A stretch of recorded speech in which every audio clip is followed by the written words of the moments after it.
بعد ما شفنا معاناة جين مون في الجزء اللي فات والألم اللي كان بيتعرض ليه، وأول ما بيكتشف إن البنت أغمى عليها بيقعد يلف حوالين نفسه وهو مش عارف يعمل إيه، وعمال يسأل نفسه إيه اللي جاب البنت دي، ويا ترى هل هي مجرمة وجايبة وراها مصيبة، وبيقول في نفسه إيه الاصطباح النكد دي، هو أنا ناقص بلاوة أكتر من اللي أنا فيها. وفي وسط التساؤلات والحيرة اللي هو فيها بيقرر يشوف هي عايشة أصلا ولا إيه اللي حصل لها، ولما بيقرب منها بيكتشف إنها لسه على قيد الحياة، بيشيلها وبيجري بسرعة على البيت بتاعه علشان يشوف هل هيقدر يعالجها ولا هيعمل فيها ايه. وبعد ما بيوصل للبيت ويحطها على السرير بيبدأ يفحص جروحها وبيكتشف انها اتهاجمت بتشي سامة، وان السم ابتدى يجري في جسمها، وبيفتكر ان معاه ترياق الحماية الداخلي، وده بقى دواء روحي مخصوص لعلاج السموم وبيساعد على تعزيز التشي. وبيقول لنفسه ان ده اخر ترياق كان معاه، وبيفتكر كلام هوانغ لما اداه الترياق وعرفه قد ايه المصاعب اللي مر بيها علشان يجيبهوله، وبيقول انه ما يعرفش اي حاجة عن البنت دي، ورغم قلقه وتردده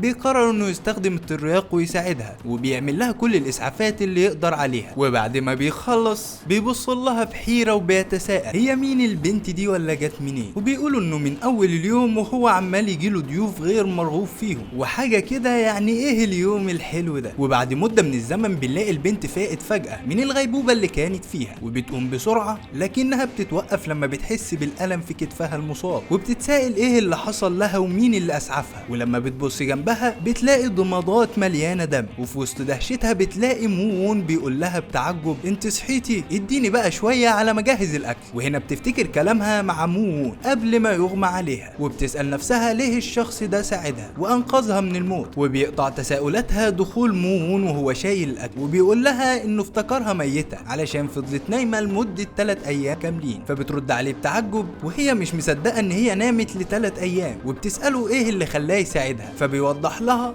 انه ما يعرفش اذا كان حد بعتها علشان تقتله او هي مجرد عابر سبيل على وشك الموت، ولكنه ما يقدرش يتحمل يشوف حد بيموت قدام عينيه، علشان كده هو ساعدها، وعلى اقل تقدير هو مش عايز يشوف حد بيموت في بيته تاني. الله عليك وعلى اخلاقك يا ابني. فبتبصله بشك وبتفكر انه ما عندوش اي نوايا سيئه، وكمان هي مش حاسه باي شيء منه، وده معناه انه ما يقدرش يشكل اي خطر عليها او يأذيها، وما بتكونش مصدقه ان هو ممكن يعمل كل ده من غير اي مقابل. وفي وسط تفكيرها مون بيقول لها تاكل بسرعه قبل ما الاكل ما يبرد، وعلى الرغم من انه كان بياكلها لمده 3 ايام الا ان من الاحسن ان هي تاكل نفسها طالما صحي. فبتبص له وهي متردده وبتكح، وبتقول له طالما كده فهي هتفضل في بيته لحد ما يتم شفائها. فمون بيقول لها بتعجب انها بتقرر كل حاجه بمزاجها، وبيسالها عن اسمها، فبتقول له انت عاوز تعرف اسمي ليه يا شيخة؟ اكيد مش معجب بيك يعني. المهم بيلف وشه ليها، وبعد ما خلاص جاب اخره بيزعق لها وبيقول لها انه عالجها وسيبها تاكل وتشرب وتنام في بيته ببلاش. لو فوق كل ده هي عايزه تفضل قاعده عنده لحد ما تخف، يبقى لازم تخلي عندها دم شويه وتقول له على اسمها اقل حاجه. المهم بعد كلامه ده بترد عليه باحراج، وبتعرفه ان اسمها يون هاسول، وبيقول لها ان في هدوم هو مش متاكد اذا كانت هتناسبها ولا لا، ولكن ممكن تستخدمها براحتها، وفي اكل في غرفه التخزين ولو اكلت بعقل الاكل ده هيقضيها كام شهر، على الرغم من انه مش عارف هي هتقعد قد ايه. بيكمل كلامه وبيقول انه هيبقى موجود في المبنى اللي جنبها، ولو احتاجت اي حاجه هي عارفه هتلاقيه فين. وبيقول لها يا ريت تاكل بسرعه بقى قبل ما الاكل ما يبرد. يا سلام على قلب الام اللي فيك يا عم جين. وبعد ما جين بيمشي اول ما هاسول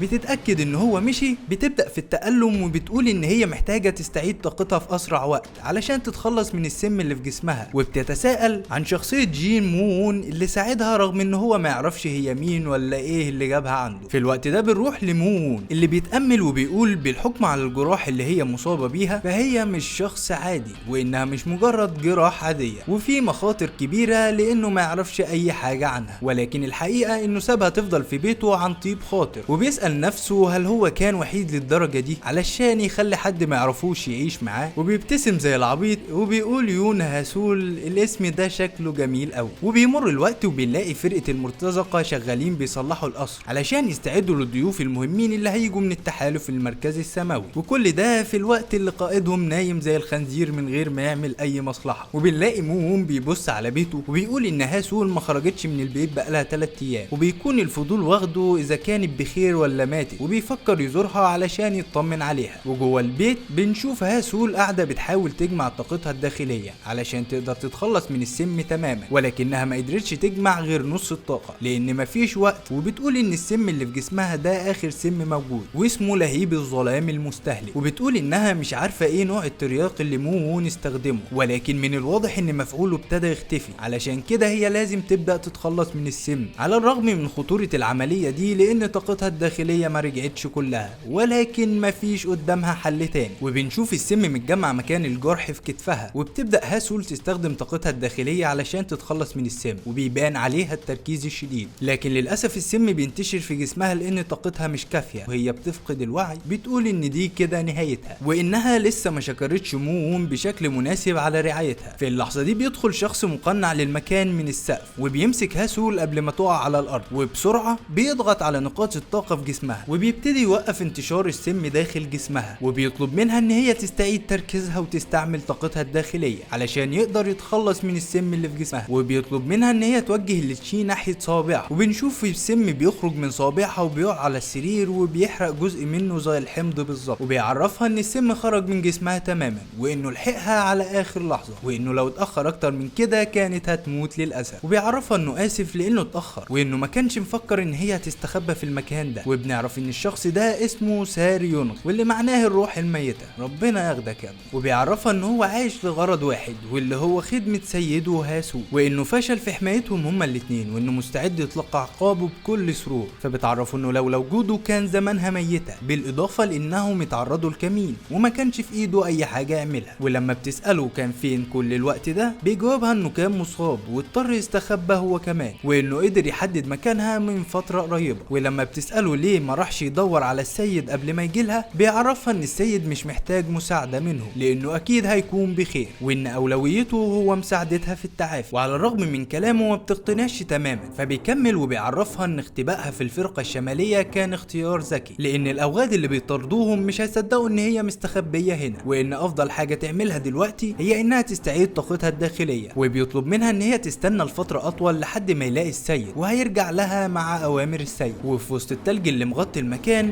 بنشوف مو وون قاعد بيتدرب على الحداده وبيراجع تعاليم الفن النهائي اللي هو تجمع ال10,000 ظل. وفي وسط ما هو بيقول خطوات تفعيل الفن النهائي الطاقه الداخليه بتاعته بتظهر وبيستشعر المنطقه اللي حواليه، ولما بيتاكد ان مفيش حد قريب بيكمل تعليم، وبيقول ان اول تعليم من تجمع ال10,000 ظل هو الظل الداخلي، وان اول قائد للفرقه الشماليه كان مقاتل متجول، وانه قدر يكون الفن ده بعد التجول لسنوات كتير. وبما ان طبيعه الفن القتالي ده محاطه بالسريه والظلام، فما فيش حد من فنانين القتال هيقدر يعرف اذا كان مو وون عنده طاقه داخليه او لا بمجرد اول نظر. وبرغم ان فن تجمع ال10,000 ظل تم تطويره لمده 4 اجيال الا انه لسه ما وصلش لامكانياته الكامله ولسه فن غير مكتمل، ولو كان مو وون عنده الخيار يتعلمه او لا ما كانش هيتعلمه، ولكن لان التحالف المركزي السماوي اخد كل الفنون القتاليه اللي هو ممكن يستخدمها وغير انهم بيراقبوه طوال الوقت ما كانش عنده خيار غير انه يتعلم الفن النهائي غير المكتمل. وبعد فتره من التدريب بيقرر ان كده كفايه النهارده وهيكمل تاني يوم. في نفس الوقت كانت هاسول بتتمشى وبتستكشف اراضي الفرقه الشماليه، وهي ماشيه بتقابل مو اللي بيقول لها ان شكلها احسن من الاول بكتير وانه كان قلقان عليها في الفتره اللي ما كانتش بتخرج فيها من البيت، وبيعرفها انه كان رايح ياكل فلو هي لسه ما كلتش ممكن تاكل معاه. وبعد شويه تفكير منها بتحصله وبتقول له هي محرجه جدا انها بتشكره على كل اللي عمله، فبيقول لها ايه ده انت بتشكريني؟ ما توقعتهاش منك الصراحه. فبتوضح له ان ليه كل الفضل في انقاذ حياتها، فبيضحك وبيقول لها مفيش مشكله وتعالي كل. وفي وسط دهشتها من تصرف مو وون بتقعد ولكن ما بتمدش ايديها على الاكل، فمو وون بيقول لها ان مفيش داعي للتردد والكسوف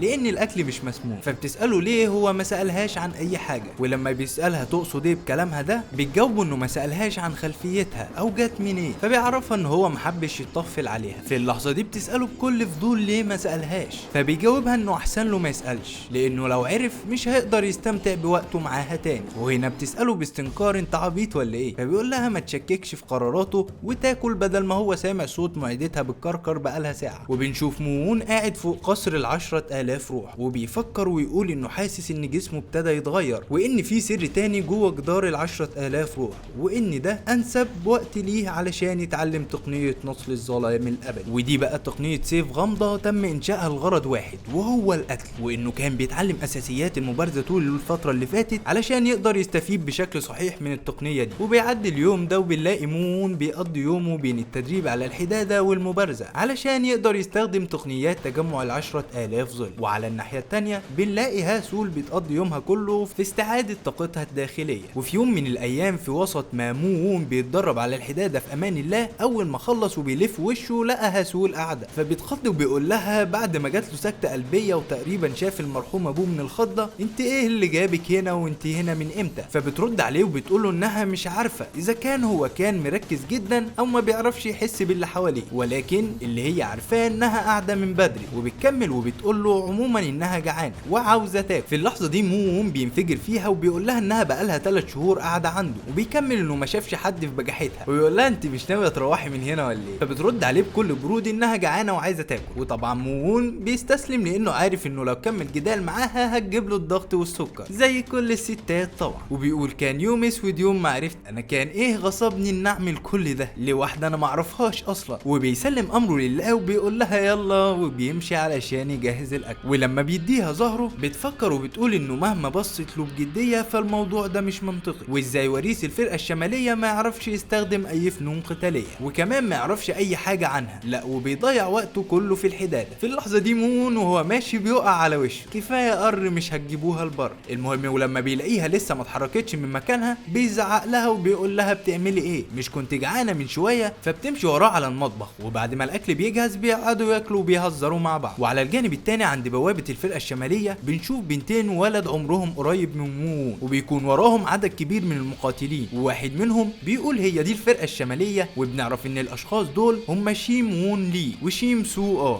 من الاسماء اللي مش هتتنطق، وحفيده سيوم مون هو من السماوات التسعه واللي اسمها هيريون. واول ما بيدخلوا بيجري قائد فرقه المرتزقه علشان يستقبلهم، واول حاجه بيسالوا عليها هو المكان اللي هيستريحوا فيه. فبيقول لهم انه جهز لهم احسن مكان في الفرقه الشماليه كلها واللي هو قصر هو تشون. وفي اللحظه دي واحد من المقاتلين بيتعرف على سيومو سانغ اللي هو نائب قائد المرتزقه. فسيومو سانغ اللي بيعمل انه مش عارف اي حاجه بيلف وشه الناحيه التانيه. وفي طريقهم للمكان اللي هيقعدوا فيه هيريونغ بتقول ان الخراب اللي حصل للفرقه الشماليه ده شيء مؤسف. فون لي بيرد عليها ويقول لها ان دي طبيعه العالم، الضعيف بيداس عليه من الكل زي كلب الصيد لما بيعجز عن الحركه. في نفس الوقت مون وهاسول بيبقوا ماشيين في الطريق، وهاسول بتساله ليه الاكل على طول بيبقى لحمه ومفيش اي حاجه تاني. فبيرد عليها مون اللي اختاشوا ماتوا يا شيخ. واول ما بيوصلوا لاخر الطريق بيتفاجئوا بالناس اللي قدامهم، واول ما عينيهم بتقع على مون هيرونغ بتقول اكيد ده وريث الفرقه الشماليه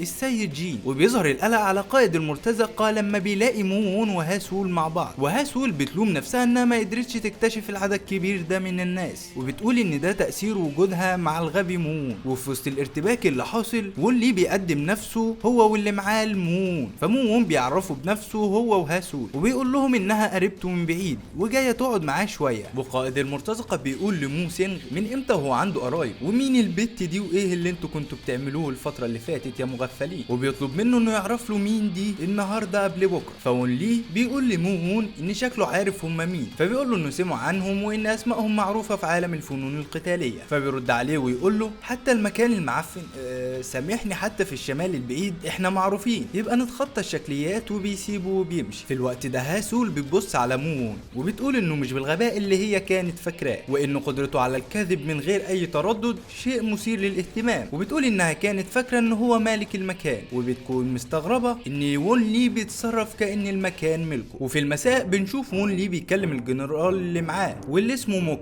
وبيقول له انه جه علشان يستمتع بمجد الفرقه الشماليه السابق، ولكن المكان مثير للشفقه. وبيكمل ان السلام الظاهري في البر الرئيسي مجرد وهم صنعه العواجيز في التحالف المركزي، ولو قدروا يفضلوا عايشين على طول علشان يستفيدوا من الفساد اللي هم عملوه. فموك بيرد عليه انه هيعمل كل اللي يقدر عليه علشان يساعده، وون لي بيقول له هيحتاج يستنى لسنين كتير علشان يقدر يورث السماوات الاربعه الميته، ولكن هو مش هيستنى كل ده، وهيخلي الفرقه الشماليه بدايه القاعده بتاعته علشان يسيطر على السماوات الاربعه الميته. بس قبل ما يعمل كده في شيء بيزعجه ولازم يتخلص منه، واللي هو مو.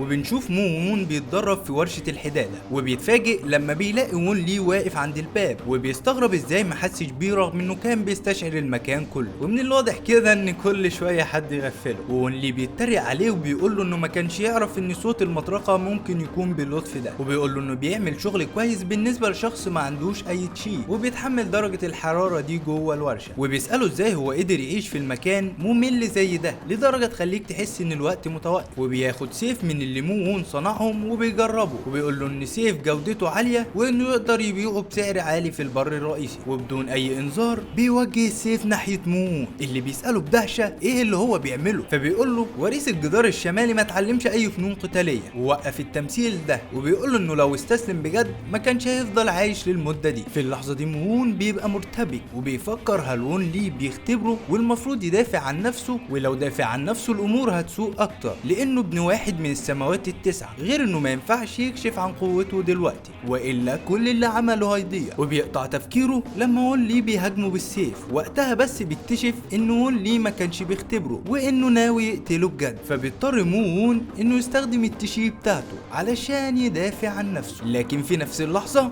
بيقرر انه يوقف التشي بتاعته ويقرر انه ما يقاومش، وانه طالما ما قدرش يكشفه يبقى لازم مستواه في فنون القتال يكون عالي، يعني سواء قاوم او لا فهو هيموت. فبيراهن على انه ما يقاومش. وفي وسط دهشه وون لي اللي حس بتشي مون للحظه واحده السيف بيخترق كتف مون وبيبدا في الصراخ من الالم. وهنا بتتدخل هير يونغ وبتأمر الحارسه بتاعتها انها توقف وون لي قبل ما يقتل مون، وبيجروا بسرعه علشان يساعدوا مون اللي وقع على الارض وهدومه غرقانه دم. وبيحمد ربنا ان وون لي ما اصابش مكان حيوي في جسمه. وون لي بيقول بما انه مش قادر يتفادى هجوم بسيط زي ده يبقى الشائعات انه ما يعرفش اي شيء عن الفنون القتاليه صحيحه، ولكن ايه الاحساس اللي حس بيه من شويه؟ وبيستنتج ان اللي حس بيه ده مجرد تهيؤات بسبب المكان الغريب اللي هو فيه، ولكنه بيقرر انه يراقب مون لحد ما يتاكد. في اللحظه دي هير يونغ بتزعق له وتقول له ايه اللي انت بتعمله ده؟ فبيرد عليها بلا مبالاه انه كان فاكر ان مون يقدر يتفادى هجوم بسيط زي ده وما كانش يعرف انه ضعيف للدرجه دي وبيسيبهم وبيمشي. فبتدي لمون حبه تعافي سريع علشان الجرح يلتئم بسرعه، وبتطلب منه يسامحها لانها ما كانتش تعرف ان وون لي هيعمل كده، وبتقول له انها تعتذر بداله وبتوديه لاوضته علشان يستريح. وبنشوف مون نايم، واول ما بيصحى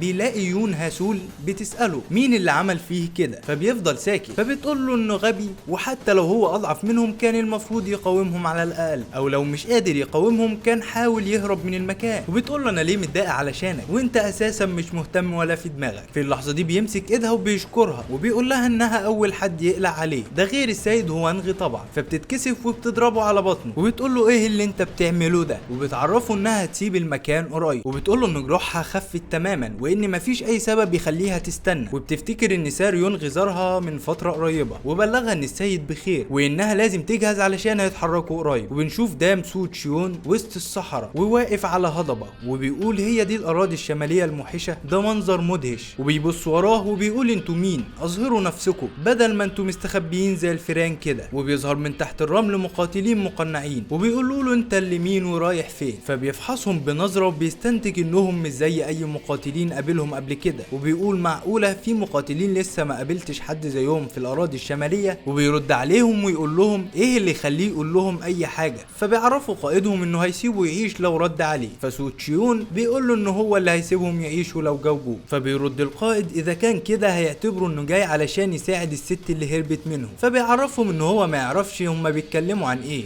ولكنه هيقاتلهم بكل سرور. وبيهاجموه بمناجل السلسله اللي معاهم، لكنه بيصدها وبيمسك السلاسل وبيحول لتشيف ايده لسيف ضوئي وبيهاجمهم، لكنهم بيتراجعوا قبل ما يصيبوا. وفي وسط دهشتهم من انفجار التشي بتاعه اللي شبه الضوء بيقرروا يهاجموه كلهم مره واحده وبيهاجموه بتهور، وحتى لو ده كلفهم حياتهم المهم انهم يصيبوه باكبر قدر ممكن، بس بيموتوا على الرغم من محاولتهم. وسو تشيون بيخرج عايش ولكنه مصاب، وبيقولوا انهم مش زي اي مقاتل عادي وانه المفروض كان ساب حد منهم عايش علشان يستجوبه، وان حتى سيد النصر الخاطف ما كانش بالقوه دي. وبيكمل طريقه ناحيه الفرقه الشماليه. وعلى الجانب التاني في الفرقه الشماليه بنلاقي مون ماشي في الطريق وبيقابل هير يونغ اللي بيتعرفوا ان هي كانت جاياله علشان تديله دواء. فبيرد عليها ان دي مش اول مره يتصاب زي كده، فبتعتذر له تاني على اللي عمله وون لي وعلى تطفلهم على بيته من غير اذن. فبيقرر كلامه انهم مش اول حد يعمل كده، وبما انهم موجودين يا ريت يستمتعوا بوقتهم. فبتشكره وبتقول له انها متفاجئه من لطفه معاهم، وكمان انها توقعت انه يكون حاقد عليهم بسبب اللي اهلهم عملوه فيه وفي الفرقه الشماليه، ده غير ان جدها هو الباحث عن المعرفه سيو مون واللي هو المخطط الاساسي لكل اللي حصل للفرقه الشماليه. ولما مون ما بيردش عليها بتطلب منه انه يثق في انها مختلفه تماما عن جدها القاسي، واذا كان في اي شيء تقدر تساعده فيه هي مش هتتردد. وبنشوف الحارسه بتاعتها بتراقبهم من على السطح، وبنعرف ان اسمها يون سو. وبعد ما بتسيب مون بتروح لون لي اللي بيتخض لما بيشوفها، وبيقول لها سيده هيريون في ايه؟